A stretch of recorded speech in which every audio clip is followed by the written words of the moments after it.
경기도의 한 아파트 냉장고에서 영아 시신 두 구가 발견됐습니다. 경기도 김포의 한 텃밭에선 아기 유골이 발견돼 아기 엄마가 체포됐습니다. 세상에 태어나서 가장 축복받아야 할 순간에 싸늘한 주검이 된 아기들. 오늘 소개해드릴 사건 역시 태어나자마자 살해당해 냉동고에 갇혀버린 아기들의 이야기입니다.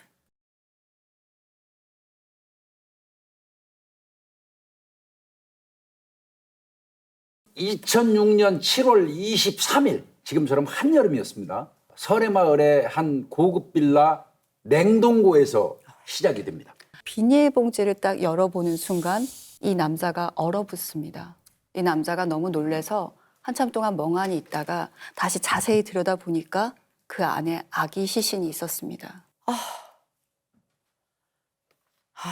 근데 한 명이 아니었습니다. 이렇게 고급 주택이 있고, 네, 안쪽으로 들어가 보면 이 다용도실의 안에 있는 저 냉동고 안에서 아기 시신이 발견이 됩니다. 네 번째 칸 비닐봉지 안에 한 명, 다섯 번째 칸 비닐봉지 안에 한 명, 냉동고 안에는 두 구의 아기 시신이 있었습니다. 이 아기 시신을 발견한 남자는 프랑스인 크루주스입니다. 우리나라의 자동차 회사 엔지니어로 와가지고 설해마을에서 아내하고 그다음에 아들 둘과 같이 살고 있었던 겁니다. 한 달 전에 이제 가족들과 함께 프랑스로 여름 휴가를 갔었어요.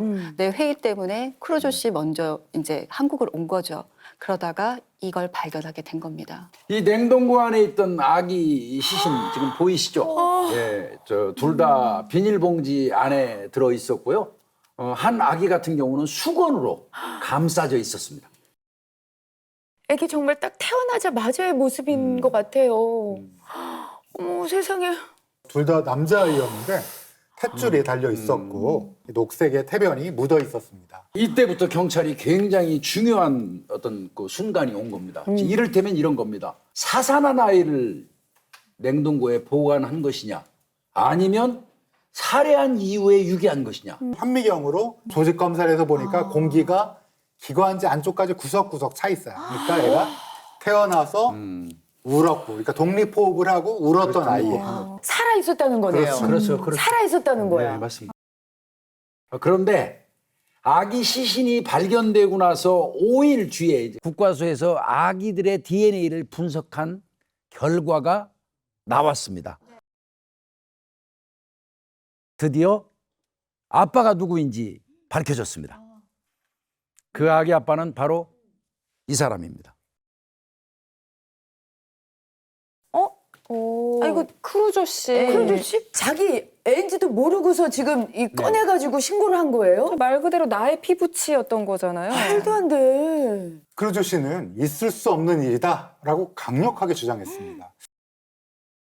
그럼에도 불구하고 DNA는 과학이지 않습니까? 그러네. 명백히 크루즈 씨가 아기 아빠라고 이야기하고 있는 거 아니에요? 이런 경우에 경찰이 해야 될 일은 그러면 엄마는 누구인가 밝히는 거죠. 크루조 씨가 아빠라고 한다면 가장 의심스러운 사람은 누구일까요? 현재 같이 살고 있는 아내. 아내죠. 네. 베로니크 씨입니다.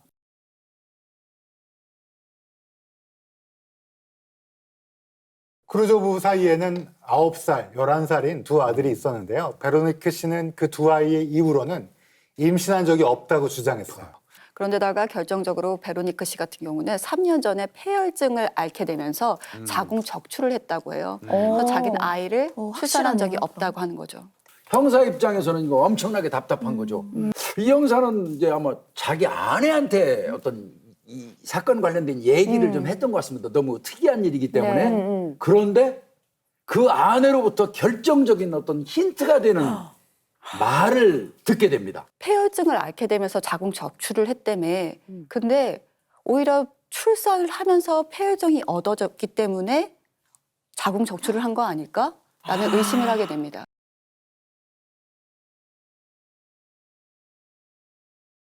이 사건 같은 경우에는 베르니크 씨가 이제 프랑스로 건너갔었기 때문에 DNA 샘플을 채취를 할 수가 없었습니다. 그렇죠. 그래서 간접적으로다가 증명을 하는 수밖에 없었습니다. 그 당시에는.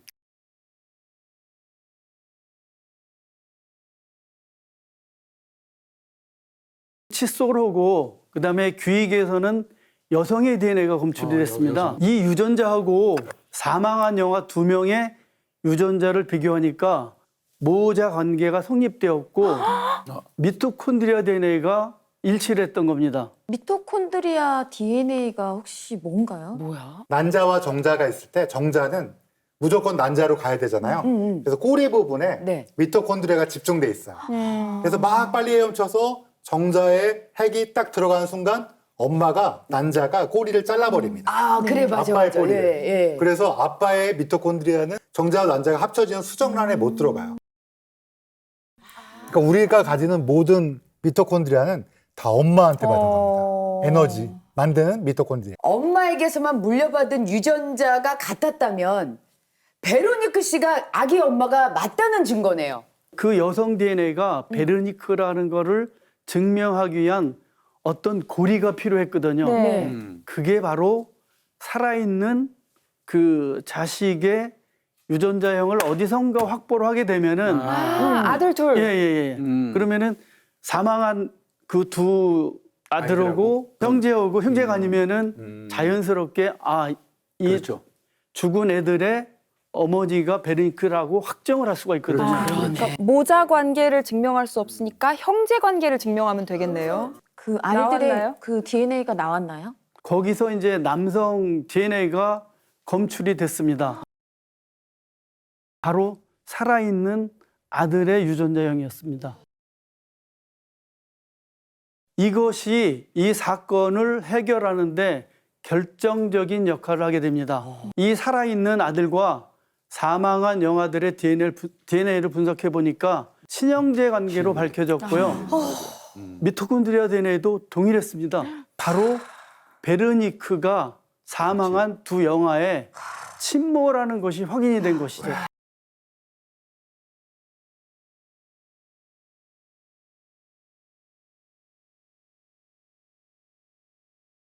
이 사실을 8월 7일 국가수에서 DNA 결과를 발표합니다. 8월 10일에는 프랑스 경찰이 이 크루조 부부를 참고인 신분으로 불러서 조사를 합니다. 그때 크루조 씨는 이렇게 말했다고 합니다. 아내가 나도 모르는 사이에 2번이나 임신했다는 건 말이 안 된다. 그리고 내가 언제라도 열어볼 수 있는 냉동고에 시신을 보관했다는 것 자체도 비상식적이다 라고 말했습니다. 한국의 DNA 결과를 믿을 수가 없습니다 라고 이제 이게 단언을 한 거죠. 이런 분위기이다 보니까 베로니크가 아이를 출산했다라는 100% 이상의 확신이 필요를 맞아요. 했던 거예요. 그래서 경찰은 베로니크의 조직세포를 구하게 됩니다. 조직세포. 이 베르니크가 한국에 있을 때 자궁 적체 수술했다고 그랬죠. 네. 그 조직 샘플이 병원에 보관되어 있다는 사실을 알았어요. 이 조직 검사라는 게 수술 가진 샘플 갖고 하는 건데요. 파라핀 블록이라는 걸 만들어서 4마이크로나 6마이크로 잘라서 염색해서 진단하는 거거든요. 그럼 파라핀 블록이 뭐냐? 여기 사진 보시면 네, 이렇게 조직이 있고 거기가 이제 온통 이렇게 둘러싸져 있는 게 양초의 성분이 그 파라핀입니다. 그래서 조직 검사하고 보관하고 있다가 경찰이 그걸 찾은 거죠. 여기서 이제 DNA를 뽑아내면 이건 베로니크가 수술한 자궁 조직이니까.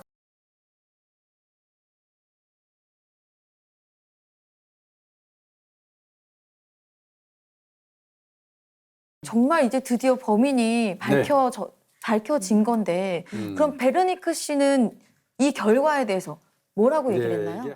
나는 지금 키우고 있는 두 아이 이외에는 임신한 사실이 전혀 없다. 자궁 적출 수술도 출산과는 무관하다. 이렇게 주장을 했습니다. 아유, 어떡하지? 아니, 이렇게 다 증거가 나왔는데 또 아니라고 그랬단 말이에요? 거기에다가 이제 크루조 씨가 프랑스에서 DNA 검사를 다시 해달라고 요청했습니다. 한국의 국가수의 검사 결과를 믿을 수 없다 이렇게 주장을 했죠. 프랑스 그 결과는 어떻게 나왔나요? 뭐 당연히 같은 결과가 나왔죠. 당연히. 뭐 이 정도 나오니까 프랑스 측에서도 베르니크를 긴급 체포를 하게 되죠. 그리고 결국은 베르니크도 범행을 인정합니다. 이제 2005년도에 이 크루즈 가족이 아까 제가 말씀드린 것처럼 그 빌라로 이사를 했잖아요. 네. 그때 베르니크는 아이를 배낭 안에 넣어가지고 옮겼던 걸로 밝혀졌습니다.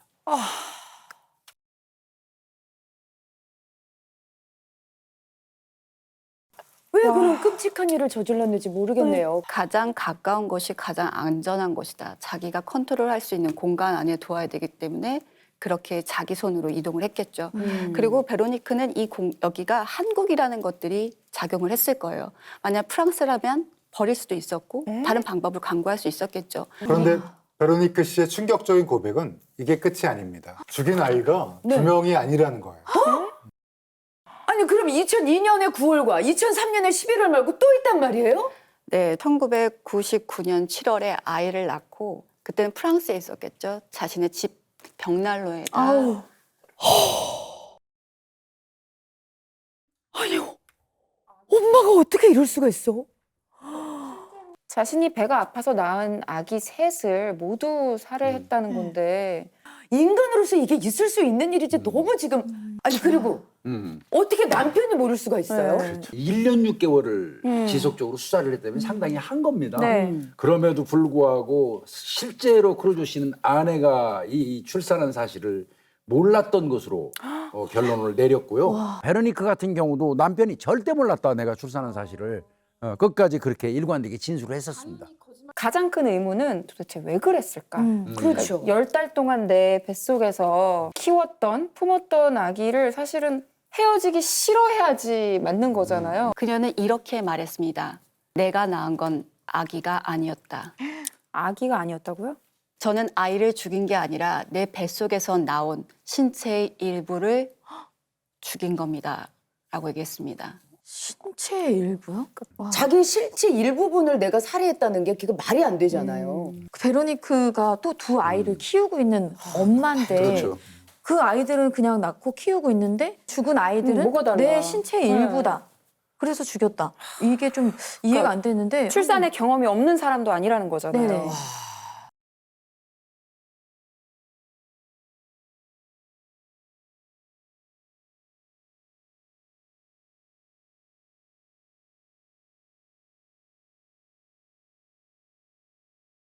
저도 굉장히 이 사건이 좀 엽기적이었던 사건으로 기억을 합니다. 내가 낳은 건 아기가 아니었어요. 이 말은 사실 좀 충격적이기도 했어요. 그런데 당시 프랑스의 일부 정신분석학자나 의사들은 베로니크 씨의 이러한 증상이 임신 거부증과 연관이 있을 수 있다는 의견을 제시했습니다. 상상 임신이라고는 들어봤어요. 임신을 하지 않았는데 내가 임신한 것처럼 해서 갑자기 배가 부풀어 오르고 그다음에 모유도 이렇게 조금씩 나오고 네네. 그래서 상상 임신은 들어봤어도 임신 거부증은 대체 생소해요. 뭐예요? 임신 거부증은 그것에 반대되는 개념이라고 보시면 될 것 같아요. 내가 임신을 했음에도 불구하고 전혀 하지 않았다. 임신한 사실조차 인식하지 못하는 증상이 바로 임신 거부증입니다. 1970년에 처음 이 사례가 보고된 이후에 현재까지 전 세계 곳곳에서 이런 사례들이 보고가 되고 있습니다. 그러면 일단 베로니크 씨도 임신을 했는데 임신을 하지 않았다고 생각하고 살았다는 거죠? 만약에 베로니크 씨가 이제 학자들이 주장하는 임신 거부증이 맞았다면은 몰랐을 가능성이 있습니다. 이게 가능해요? 심지어는 출산할 때까지도 모르는 경우가 있습니다. 산후 우울증은 제가 겪어봐서 그러니까 아이를 출산하고 나서 호르몬 변화가 갑자기 너무 심해지니까 얘가 나한테 짐이 되지 않나 하는 생각이 들 때가 있었어요. 잠시 잠깐 그런 생각이 드는데 아이를 갖다가 가지고 있으면 우리 몸에서 아까도 얘기했잖아요. 태동이 일어난단 말이에요. 애가 5개월이 지나고 나면 많은 사람들이 가스 같아? 뭐 어때? 뭐 이렇게 꾸룩꾸룩거리는 건데 가스의 정도가 아니라 이게 아이가 울컥울컥 움직인단 말이에요. 어떤 때는 세게 막 발로 차기도 해서 이렇게 옆구리가 아플 때가 있어요. 임신을 안 했다고 부정을 할 수는 없을 것 같은데 저는 저게 말이 안 된다는 거죠. 임신 거부증하고 산후 우울증하고 뭐 어떤 차이가 있는 건가요? 산후 우울증은 굉장히 좀 일반적으로 한 산모들의 10에서 20%나 겪는 그런 증상입니다. 그 중에 일부는 이제 망상이나 어떤 뭐 환청, 환시 같은 것을 동반하기도 해서 그것은 산후 정신증이라고도 표현을 하는데요. 아이가 갑자기 뭐 사탄으로 보인다든지 이렇게 해서 해칠 뻔한 그런 사례들도 있습니다. 근데 이 베르니크 씨 같은 경우는 경찰에서도 좀 이상스러운 점을 발견을 했는데 컴퓨터를 일단 압수를 해가지고 그 안에 들어있는 사진을 전부 뽑아요. 그런데 거기 어디에도 임신을 한 것으로 보이는 사진은 없었답니다. 그런데 이것이 가능할 수도 있는 게 바로 임신 거부증 산모에서 나타나는 특이한 신체 증상들 때문입니다. 지금 보시는 게 이제 정상적인 임산부의 모습입니다. 앞으로 배가 이제 나오는 게 일반적인데요. 네. 임신 거부증 산모의 모습을 보시면 좀 다르다는 걸.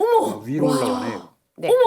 어떻게 보이세요? 좀 아니, 길쭉하죠? 근데 자궁 모양이 다르네요. 네, 맞습니다. 위아래로 긴 형태네요. 맞아요. 그래서 태아의 위치도 좀 다르고 이게 그 자궁의 크기가 점점 성장하는 방향이 앞으로 나오는 게 아니라 척추를 따라서 횡격막까지 이렇게 올라가다 보니까 상대적으로 배가 별로 나오지 않아 보일 수도 있습니다. 게다가 태동도 잘 느껴지지 않고요. 아이의 크기도 좀 작은 편이어서 일각에서는 이걸 두고 마치 아이가 엄마의 마음을 알아서 숨어서 자란다라고 표현하기도 해요. 너무 불쌍해. 엄마 눈치 보면서. 좀 더 놀라운 것은 실제로 이렇게 배가 나오지 않은 상태의 그 임신 거부증 산모가 뭐 초음파를 통해 태아를 확인하면서 임신했다는 사실을 인식하는 순간 그날 밤에 바로 배가 나오고 태동도 느껴졌다고 합니다. 진짜 무섭다.